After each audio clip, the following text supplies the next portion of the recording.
Le pass sanitaire au cœur de tous les débats.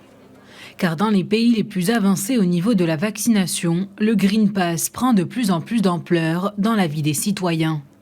Le dit document est désormais le passe-droit réservant l'accès à certains lieux publics, mais ce, seulement aux personnes vaccinées, guéries ou testées négatives. Sur le vieux continent, la Hongrie, l'Autriche et le Danemark ont été parmi les premiers pays européens à mettre en place des systèmes de passe sanitaires. En France, le certificat vaccinal est devenu obligatoire le 21 juillet à l'entrée des lieux de culture et de loisirs accueillant plus de 50 personnes.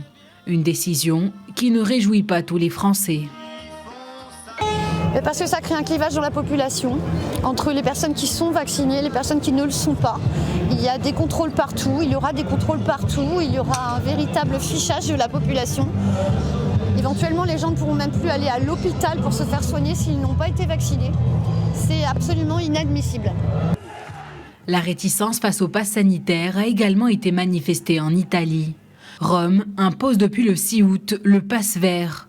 À partir du 1er septembre, le certificat vaccinal sera obligatoire pour les passagers des vols intérieurs, trains longue distance et ferries, ainsi que pour les enseignants, personnels des établissements scolaires et universitaires et étudiants d'université.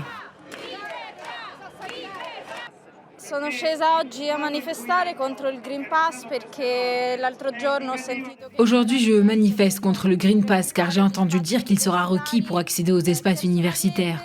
Je ne suis pas opposée au vaccin, mais je pense que les personnes devraient être libres de choisir ou non de se faire vacciner. Les personnes réticentes ne devraient pas être forcées à se faire vacciner à cause de ce soi-disant pass sanitaire.